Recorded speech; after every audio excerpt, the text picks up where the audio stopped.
The biggest challenge of any cinematographer is making the imagery fit together of a piece, that the whole film has a unity to it and actually that a shot doesn't stand out.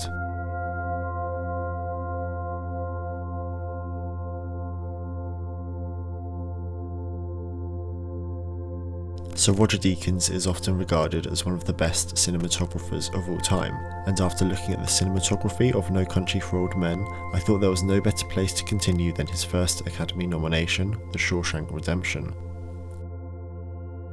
I'll be looking at his pre-production process, what kind of lighting and movement he used in the film, why he uses that kind of lighting and movement, as well as the equipment used to create the pristine look.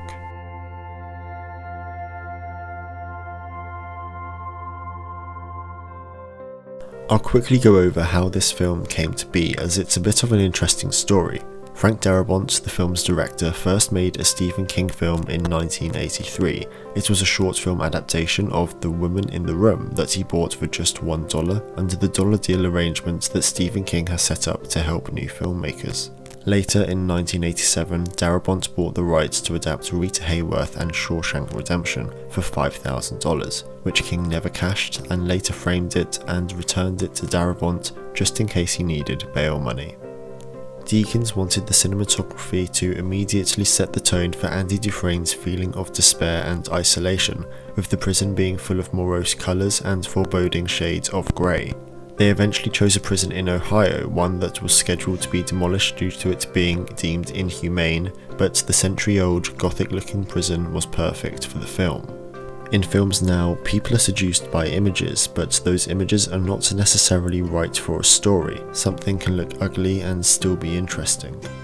When Darabont chose Deakins to shoot the film, he said his sense of narrative was a key to the film's success, also saying, "What's great about Roger is that he tends to think like a storyteller. He's not just a guy who lights and shoots. Roger viewed the film from a storyteller's standpoint and tried to create a visual journey that would match the journey that the story took." Before I go any further, if like me you love this film, then I urge you to watch the behind the scenes documentary, which I'll put in the top right corner and in the description below.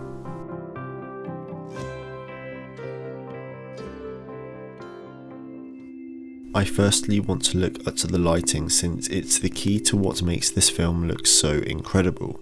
The way Deakins has managed to mould the light in order to tell so much of the story is just breathtaking. He used a technique that he calls heightened naturalism, where pretty much everything is lit with a lot of light that's soft but directional. They worked practicals into the design of the prison, which made a lot of people think that the main cell block was an actual location shot with available light, which it really wasn't. They were also prepared to look into every cell in the block, since they were all rigged up with practicals and actual fixtures. Deakins used more than 25 Maxi Brute lights to simulate the skylights. He would then layer them through several layers of diffusion to create the soft glow that we see in the film. The other huge rig that Deakins built would have been in the mess hall. He would stick 12K HMIs outside most of the windows, then diffuse them with a couple of layers of Lee half-white diffusion. In total, he had around 50 12Ks on set, which must have been an absolute pain to deal with. As for the movement on the film, I want to start by looking at the most obvious shot, which is the aerial shot of the prison in the beginning. It's one that sticks out amongst the film, and for obvious reason. It's where the next 2 hours take place, but it's also an awe-inspiring shot. And remember, this was in the 90s. Whilst talking about movement, I can't not mention the incredible shot on the roof. It gives us a lot of perspective into both Andy and Hadley's world. Andy seems to not care about almost losing his life, and Hadley has no care for human life. We see this through the cinematography. We start by looking over the edge of the wall and then end up at both of their eye levels. When you move the camera or you do a shot like the crane down in Shawshank with them standing on the edge of the roof, then it's got to mean something. You've got to know why you're doing it. It's got to be for a reason within the story and to further the story.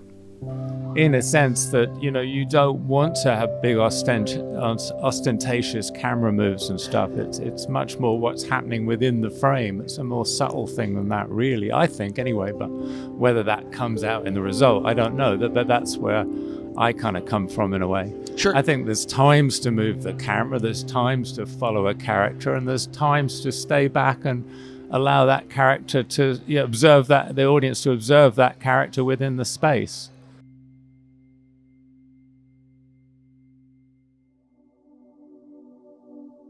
Deakins opted to shoot the film on the Arriflex 35 BL4S and the Moviecam Compact. He then paired these with the Zeiss's standard speed and super speed lenses. The BL4S was the latest Arriflex 35 and their A camera for the film.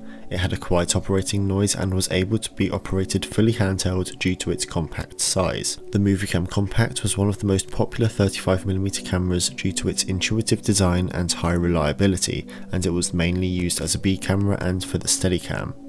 Onto the lenses, we first have Zeiss's standard speeds. They are a small and lightweight set of lenses and are able to go down to a t-stop of 2.1, as well as have organic sharpness and more contrast than your average cinema lens. The super speeds are very similar in their characteristics, but are able to be stopped down to a t-stop of 1.4. Deakins, however, would tend to stay between T2.5 and 2.3. It means you have enough depth to play with it a little, but not so much that you lose focus. He then mainly used Eastman's EXR 200T 5293, and then for some of the daylight exteriors, 100T 5248. Both stocks offer very fine grain as well as having very high sharpness, but with extremely accurate colour tone reproduction, as Deakins likes his film to look as good and clear as possible. I've never really been big on technology. Technique, I mean maybe technique, but not technology, you know what I mean? I don't know much about the workings of a camera. I know about, RGB lab work and stuff, but I don't know much about pixels, where they come from and how they exist, and I enjoy reading about it, but it goes straight through.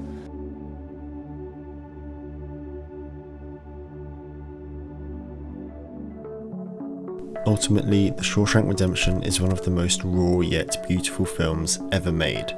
Everything from Tim Robbins and Morgan Freeman's acting to Roger Deakins' stunning cinematography that is always telling the story just makes this film perfect. It's also the film that got me really into cinematography and one that will never get old. I hope you enjoyed this video looking at how Roger Deakins shot The Shawshank Redemption. If you found it informative, a like is appreciated, and if you'd like to see more videos like this, then hit the subscribe button. Thank you for watching, and I will see you next time.